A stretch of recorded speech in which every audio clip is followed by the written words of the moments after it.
Hey guys, Kawasaki here, and welcome back to Book Chat. I went through Hard Luck Hank's fourth book in the series. Like I said, as far as I know, there are five. The fourth book is Suck My Cosmos, which is a very, very awkward title to have people come by when I have Google Play or whatever open on my phone, and it scrolls across and it just says, no, it doesn't even scroll, it just Suck My, and then C, and then dot, dot, dot.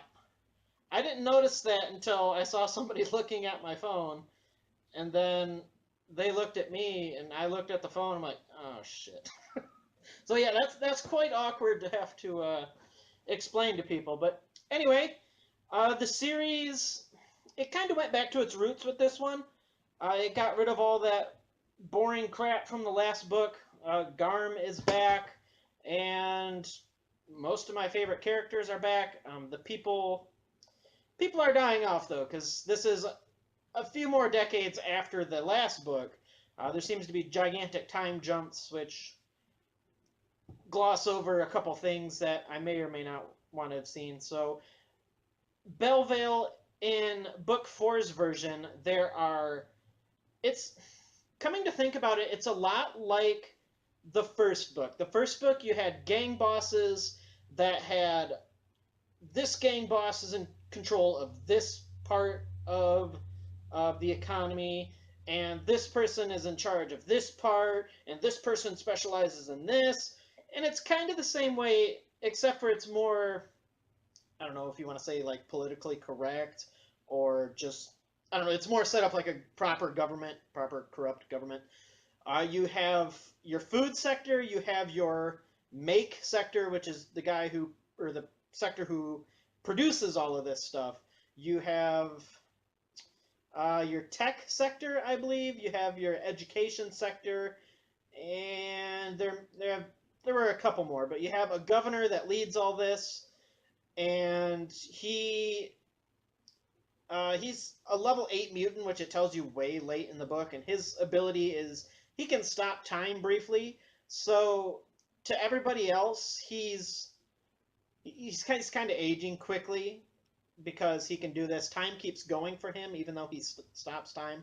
That's his ability. It doesn't make too much use uh, in the book. It kind of explains how things get done. But so the book starts off. Hank is he's struggling to stay on Belleville because Belleville is now there's so many rich people and everything is becoming increasingly more expensive.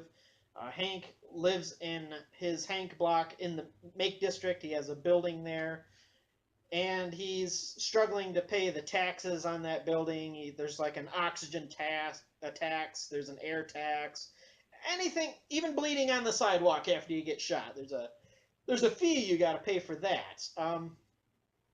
So early in the book, he is approached. He's kind of like a freelance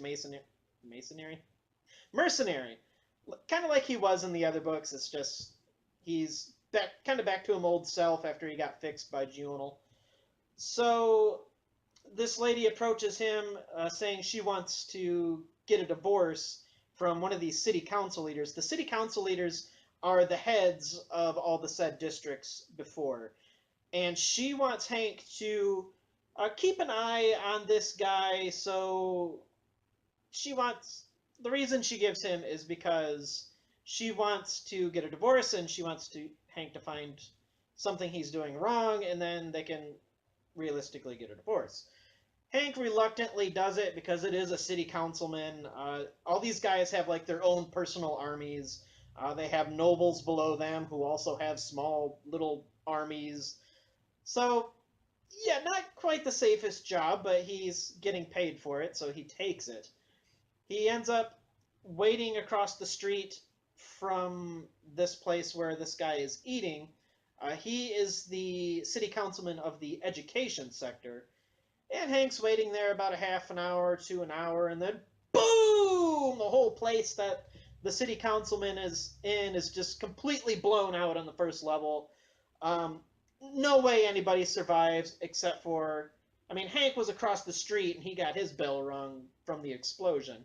So he goes outside after he recovers to see what's going on, and these two bald guys go flying out of the building, and Hank chases them, and they jump like over this 20-foot wall, and Hank's just kind of like, what the hell just happened there? So he just kind of goes on, assuming those guys are the Dreadaled, which were the machine race of this universe. And after that, Garm comes after, like right after those guys leave. Garm is right behind Hank, and she's like, "What the hell just happened? Did you just kill this guy?" And like, anybody who would have put two thoughts into it knows that, like, bombs aren't really Hank's thing, and he's too slow anyway. He was too slow to catch these guys. There's finally somebody who's about the same size as Hank. We have all these people who are smaller, and then the super tall Theresian, which his name is escaping me. He makes a very brief appearance. Um, so yeah, his job, he's hired by the city councilor, or the governor, to kind of go figure out what killed him, but they're not paying. It's like gigantic contract of pages after pages, and they really emphasize he gets a lot of money for parking on holidays. For some reason, it's like really the only part of the contract they explain to you. But he's not paid for finding the killer, so there's no incentive to go do so. So Hank really doesn't put a whole lot of effort into it, which makes perfect sense. Um, there was the contract with Mala, the woman who came up pretty fast there over there or something. Um, but yeah, there was the original contract with Mala to get that job done. That contract gets renewed. So I mean, roughly it's book one. That's kind of the thing I took away from it. It's roughly book one. It's got the same pretty much idea. It goes back to what I liked about Hard Luck Hank, where he goes back to having hard luck. He gets beaten. He ends up meeting up with these two big bald guys a couple times in the book. I'm not going to give away who they are or anything else like that. But these guys just absolutely lay waste to him, and just he's like, "What the hell? This has never happened to me before." So later in the book, you have who's that old gang boss? I can't remember his name. The guy he's from the planet that, God, his name is on the. You know me with names, but he used to be one of the gang bosses. I think he ran the casino or something in the first book. But this guy ends up dying, and he leaves Hank. He did make an appearance in the third book. Why can't I? That really bothers me that I can't remember it, even though I expect I'm not going to remember it. But he leaves Hank his soup kitchen and this recipe for this really weird soup, and Hank just kind of thought, he's just being a dickhead because now that he's got this extra building in this other sector, he's got to pay taxes on that building, and then now the government, the central authority, which is the main kind of SWAT force of the place, they work for the governor. They're after Hank. It is now led by MTB, who was one of Hank's co-moliere, right in the third book. I think he was one step down from Hank in that book. But anyway, so he goes through all this crap and he makes this soup. He drinks it. It's the most garbage thing he's ever tasted. Um, Not to mention even getting this. How this was done is he was left this little memory chip, but he needs a telly, and not just any telly. He needs a telly that was commissioned by the Colmarian Federation, which has been long extinct at this point. But he needs it to be unassigned, which is even rarer, and he ends up paying. No, he ends up stealing it, which is another very bizarre thing. He has to steal this thing. I won't go into that action sequence, even though it was fun. He goes into it. Garm goes in first and ends up getting this thing on her own. Okay, I just have to talk about it because it's fun. I'll talk a little bit about it. I want to, but I don't want to. It's like a, let's just say there was a spaceship involved, and then a clothing store. So I'll just kind of leave it at that. Kind of a bizarre description, I understand, but he gets this telly. That's where he learns how to make this soup. Tamsius, that's his name. I knew I would remember it eventually. So makes this crap, drinks this crap, and apparently it like makes him Hulk out for some reason. Um, this was before he got the chip and then learned what all that crap was. He didn't. He got the suit before he went and got the telly, and before obviously he was able to see what was on the data chip. So he drinks this disgusting crap and completely hulks out. It makes him just and he just ends up running outside. Like everything pisses him off, and but he's kind of got like a lot more speed and he can actually run and he's kind of like Dragon Ball Zing people. He like uppercutted this one guard and like shattered his helmet. Guard goes flying up in the air, and before he lands again, he punches him and sends him flying. That reminded me of Dragon Ball Z for some reason. Um, so that was when MTB came to, or MTB and all these other Central Authority came, and they end up shooting these like ball. I forget what they're called too, but there's like these little balls that explode this metal, and that ends up containing Hank after they throw three of those. It's kind of interesting, I guess. It's like I can't remember. I guess there's not really much more to say about that, but Hank wakes up after this, and it makes him recover a lot more quickly. His another ongoing kind of gag, I guess, if you will, is he keeps getting his teeth knocked out in the book. He gets punched in the face by these big hulking guys, and ends up knocking his teeth out, and he's all getting pissed, and he's got this butler named Clifton, who is like the most favored butler in the area. Everybody wants this guy, but Clifton works with Hank because he seems like he's got more to learn from Hank, and he's got way more character than I think that's what Clifton ended up saying himself.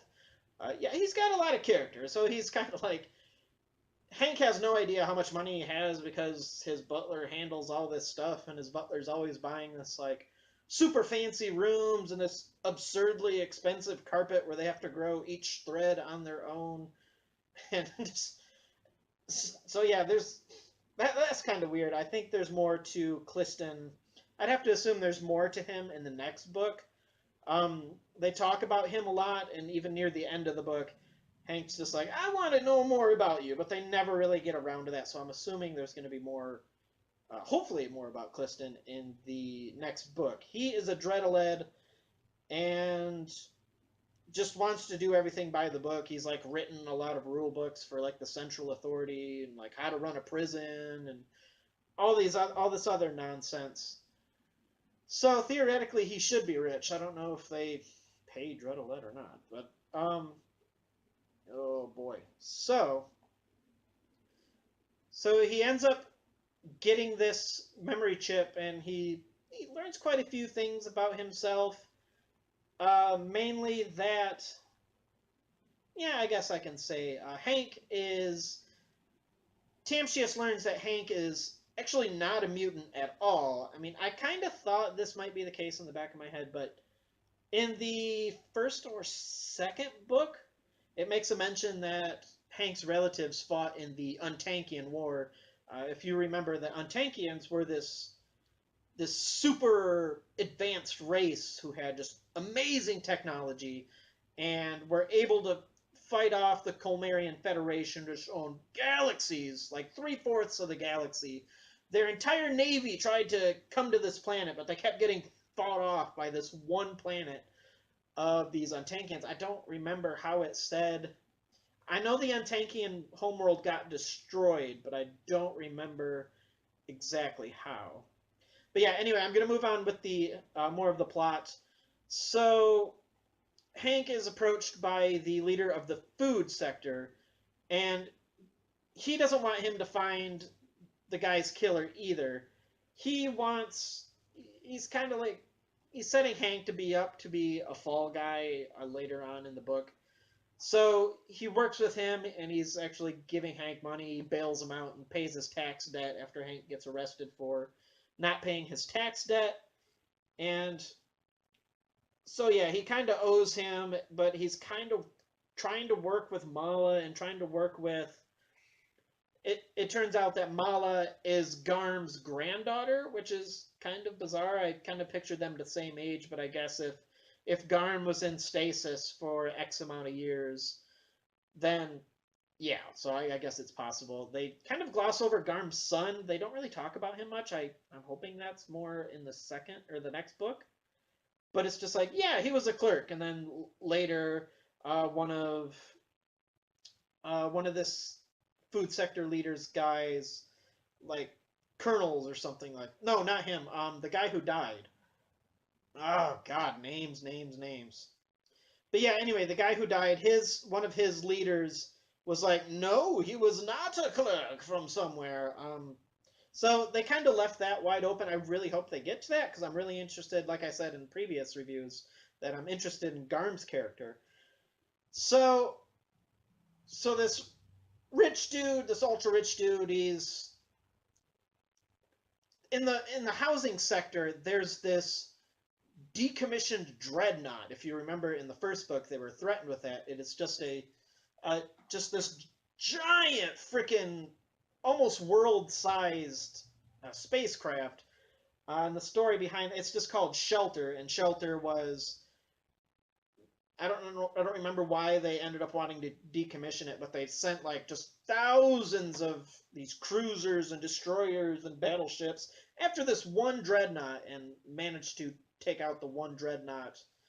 It pictures how damaged it was, but it was still functional after all of this. They weren't able to destroy it for some reason, but apparently they decommissioned it. So, however that worked. So the leader Hank is working for, he has been secretly kind of patching this ship up, and he wants to do something with it. I wasn't really clear on what exactly the point was with that, but there's those two gigantic guys. They were ended up being in this ship and fixing it up. It didn't.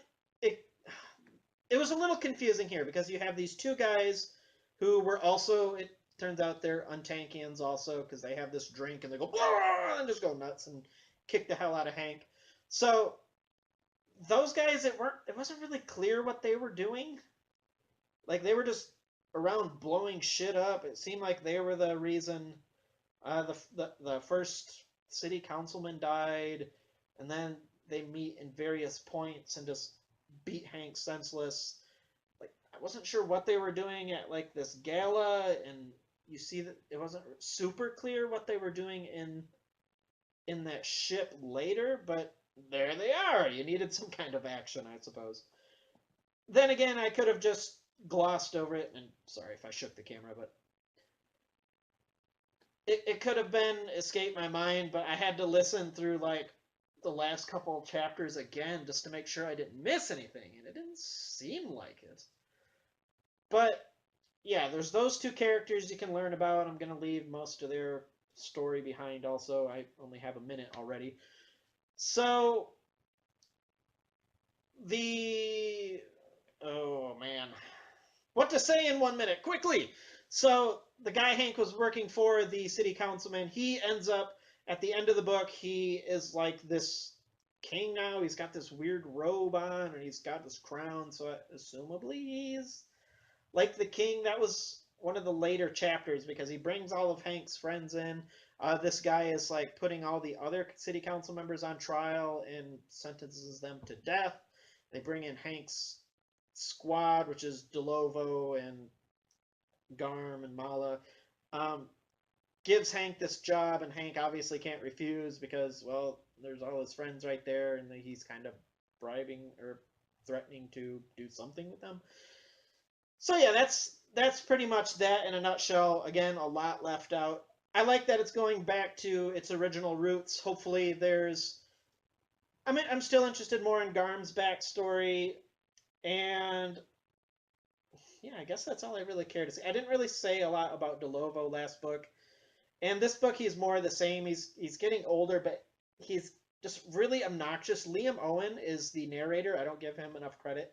He makes him very obnoxious. Like he's, oh yeah, really, like stuff like that. Oh God, I don't remember him being that annoying in the first books, and he has been doing the narration for the whole series thus far. So that's pretty much, in a nutshell, my opinion of Hard Luck Hank. Suck my Cosmos. I had to remember the title. So yeah, it's definitely worth reading. It's better than the fourth book or third book in my opinion. So if you see it, grab it. If you've gone this far in the series, you might as well. This is Takamazaki, and I'll see you later.